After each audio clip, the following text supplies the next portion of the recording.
अस्सलाम वालेकुम स्टूडेंट्स। जैसा कि हमने डॉट प्रोडक्ट पढ़ लिया था प्रीवियस लेक्चर में, और आज हम वेक्टर या क्रॉस प्रोडक्ट पढ़ेंगे। सबसे पहले बेटा इसको डिफाइन करते हैं।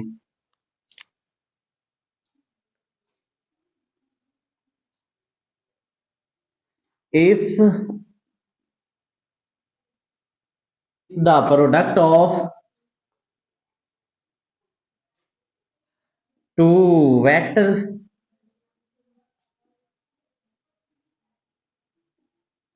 results into a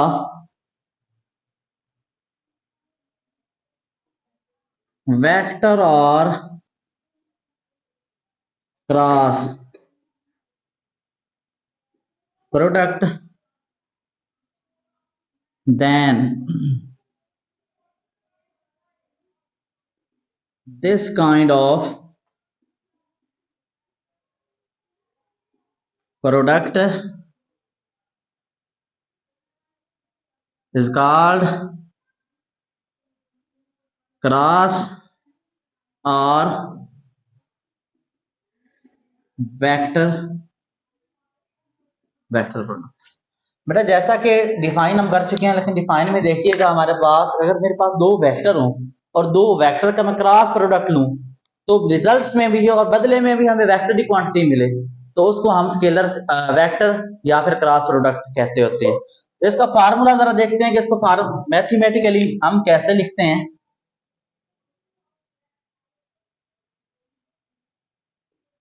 फार्मूला बेटा जैसा कि हम प्रीवियस लेक्चर में देख चुके हैं, हम डॉट प्रोडक्ट को कैसे लिखते थे कि हम A dot B is equal to A B cos theta लिखते थे। इसीलिए इसी तरह अब हमारे पास ये एक वेक्टर है, वेक्टर को शो करने के लिए भी हमारे पास फार्मूला होता है और फार्मूले को हम लिखते हैं A cross B is equal to A B sine theta. A vector cross B vector is equal to A B sine theta. बेटा देखा जाए तो यहाँ हमारे पास ए वेक्टर था और ये बी वेक्टर था, और हमने क्या कहा था कि अगर इन दोनों वेक्टर्स को मैं मल्टीप्लाई करूं तो मेरे पास क्या आना चाहिए, एक वेक्टर आना चाहिए। लेकिन यहाँ देखिएगा ए भी मेरे पास क्या है, मैग्नीट्यूड है, ये भी एक स्केलर है, और बी भी मेरे पास क्या है, यहाँ ये भी एक मैग्नीट्यूड है, बी वेक्टर का मैग्नीट्यूड है। और यहाँ साइन थीटा, थीटा की वैल्यू जो भी हम पुट करेंगे थीटा में, तो साइन हमें क्या देगा, एक स्केलर क्वांटिटी ही दे रहा होगा। लेकिन हमने तो ये डेफिनेशन में ऑलरेडी पढ़ा है कि हम हमारे पास दो वेक्टर्स, अगर दो वेक्टर्स का क्रॉस प्रोडक्ट लें हमारे पास क्या आना चाहिए, एक वेक्टर क्वांटिटी आनी चाहिए।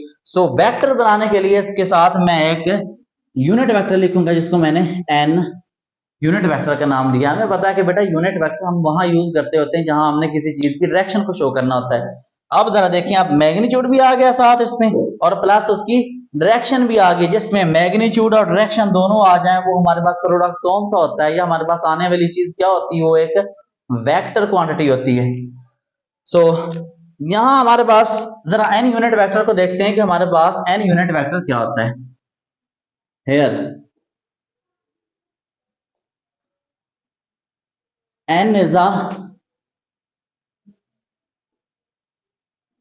a unit vector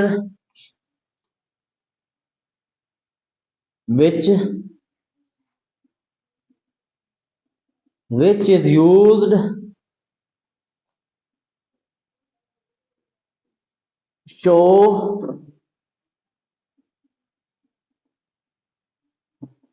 show the direction of A cross B or n unit vector A cross B।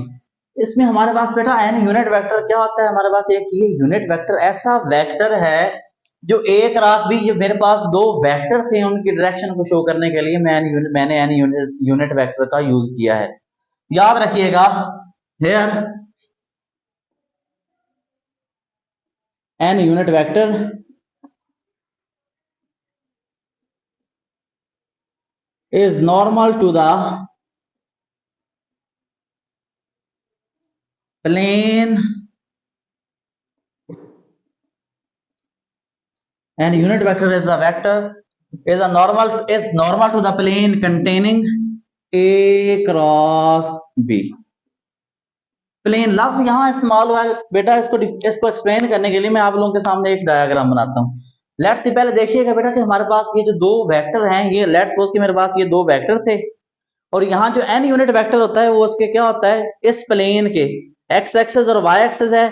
दो वेक्टर मेरे पास, एक एक्स एक्सेस में बन रहा है, दूसरा वाई एक्सेस में, या फिर एक एक्स एक्सेस में बन रहा है, दूसरा जेड में बन रहा है। तीनों हमने तीनों कोऑर्डिनेट में से हमने एक दो कोऑर्डिनेट चूज करने होते हैं। तो जो तीसरा होगा ना, ये हमारे पास यहाँ रेड वाला जो है वो एक यूनिट वेक्टर है। ये हमें इन दो वेक्टर्स की जो है ना डायरेक्शन को शो करके दिखा रहा होता है। सो यहाँ मेरे लिए इसको बनाना थोड़ा मुश्किल है, तो इसका मैं जो है ना टॉप व्यू दिखाने के लिए थोड़ा सा इसको बेंड करूंगा। मेरे पास एक वेक्टर ए है,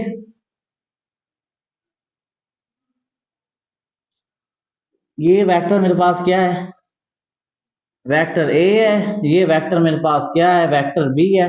मैंने क्या कहा था कि इस प्लेन पे, ये मेरे पास व्हाइट बोर्ड क्या है, प्लेन की शेप में, यहाँ मैं एक्स एक्सेस और वाई एक्सेस को शो करवा सकता हूँ।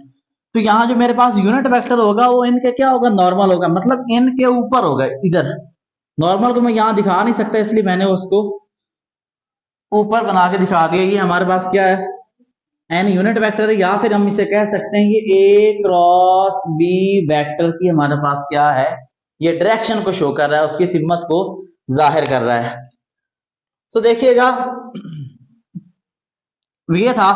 और इसकी बेटा आप 10th क्लास में हमने पढ़ा है कि किसी भी चीज को डायरेक्शन को शो करने के लिए हम राइट हैंड रूल का यूज करते होते हैं। वो तो अगर मेरे पास यहाँ भी दो वेक्टर हैं, तो यहाँ भी मैं क्या करूंगा, एक राइट हैंड को यूज करते हुए मैं एन यूनिट वेक्टर की किसी चीज की डायरेक्शन ऐसे कैसे हो सकती है उसको देख सकता हूँ। सो लेट्स सी, देखते हैं जरा एन यूनिट वेक्टर की डायरेक्शन को राइट हैंड रूल से हम कैसे बयान कर सकते हैं।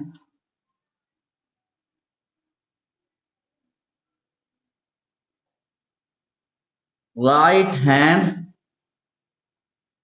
रूल, याद रखिएगा, यहां मेरे पास अगर दो वेक्टर थे, वेक्टर ए और बी था, इन यहां से ही मैं एक्सप्लेन करता हूं कि मेरे पास जो एन यूनिट वेक्टर है या राइट हैंड रूल है वो मेरे पास क्या होता है।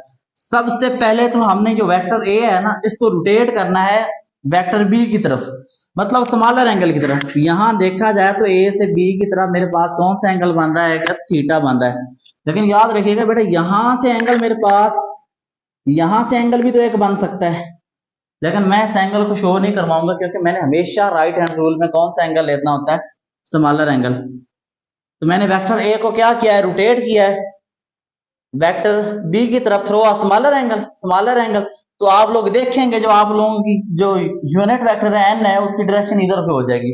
इसकी सिंपल सी एग्जांपल ये है कि आप लोग एक कोक की बोतल खाली लें, उसमें आप लोग राइट हैंड का रूल यूज करें कि आप उसके ढक्कन को कुछ इस तरह से पकड़ें राइट हैंड रूल के मुताबिक ऐसे, और फिर इसको ऐसे रोटेट करें, तो आप देखेंगे उसका ढक्कन जो है ना ऊपर की तरफ खुल रहा होगा। वो जो ढक्कन ऊपर की तरफ खुल रहा है, उसका ओपन हो रहा है, वो इसी बात को शो करवा रहा है कि आप लोगों का जो यूनिट वेक्टर है ना, या इन दो वेक्टर्स की जो डायरेक्शन है, इनके प्रोडक्ट की जो डायरेक्शन है ना, वो ऊपर होती है, यानी नॉर्मल टू द प्लेन होती है हमारे पास।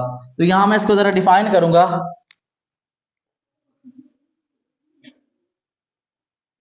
Rotate vector A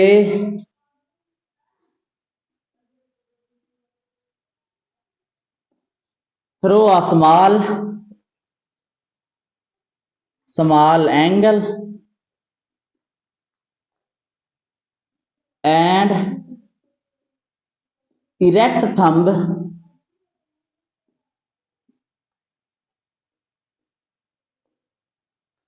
show the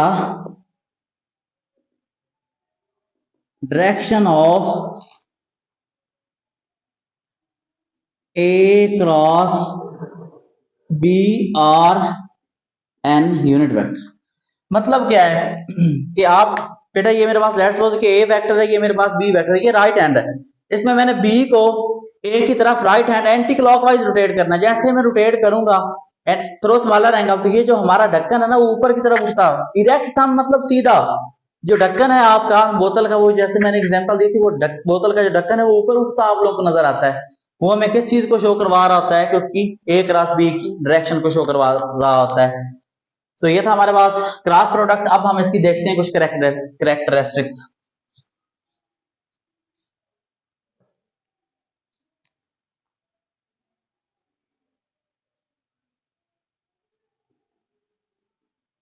characteristics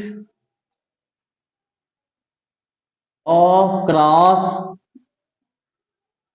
product या फिर वेक्टर प्रोडक्ट। सबसे जो पहली कैरेक्टरिस्टिक्स है उसको देखते हैं। If vector A and vector B are in same direction या आर इन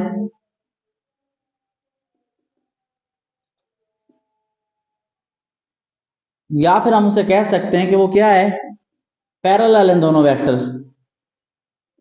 तो तब जरा देखिएगा, फार्मूला मैंने ऑलरेडी डिस्कस किया हुआ। लेट्स सपोज कि मेरे पास एक वेक्टर ए था और दूसरा वेक्टर मेरे पास बी है, वो भी क्या है, इसी की डायरेक्शन में। बेटा याद रखिएगा, मैंने बताया था कि जब दो वेक्टर्स की डायरेक्शन हमारे पास सेम हो तो वहां एंगल कौन सा बनता होता है, वहां थीटा हमारे पास कितना आता होता है, theta is equal to 0 degree. और फार्मूले को हम पहले देख चुके हैं कि किसी भी प्रोडक्ट मतलब वेक्टर प्रोडक्ट को हमने शो करवाना तो हम कैसे करवाते होते हैं, A cross mathematically A cross B is equal to A B sine theta और एन यूनिट वेक्टर। याद रखिएगा यहाँ थीटा की जगह थीटा की वैल्यू हम 0 पुट करेंगे। जरा थीटा की जगह थीटा की वैल्यू 0 पुट कीजिएगा, ए बी साइन ऑफ 0 और साथ एन यूनिट वेक्टर। याद रखिएगा मैंने पहले भी बताया है कि हमारे पास यूनिट वेक्टर वो वेक्टर होता है जिसका मैग्नीट्यूड क्या होता है, हमारे पास 1 होता है। तो यहाँ यूनिट वेक्टर लिखने के बजाय मैं उसकी वैल्यू लिख लेता हूँ जो कि हमारे पास 1 होती है। तो याद रखिएगा साइन 0, जरा याद रखिएगा साइन 0 हमारे पास क्या होता है, 0 होता है। Sine 0 degree is equal to 0। A dot B sine 0 0, तो ये मेरे पास क्या आ गया, 0 वेक्टर आ जाएगा। याद रखिएगा ये मेरे पास रिजल्टेंट यहाँ भी क्या आ रहा है, क्रॉस प्रोडक्ट है। तो मैंने कहा था कि 0 के ऊपर आप लोगों ने एरो हेड लाजमी लगाना है। उसकी वजह यही है कि मेरे पास ये एक वेक्टर आ रहा है, ये मेरे पास क्या आ रहा है, एक वेक्टर आ रहा है। सो अब इनको इन टर्म्स ऑफ यूनिट इसको मजीद लिखेंगे। if two vectors a and a cross b are in the same direction then the resultant would be a null vector if two vectors a and b are in same direction या parallel then their resultant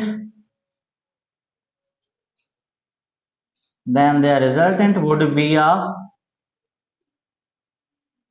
null vector। देखिएगा हमारे पास बेटा वही बात है कि दो vectors थे, उनका क्रॉस प्रोडक्ट मैंने लिया तो बदले में मुझे क्या मिला है, उनका रिजल्टेंट क्या है, मेरे पास एक नल वेक्टर आया है। इसको जरा इसी प्रॉपर्टी को जरा हम in terms of unit vector देखते हैं।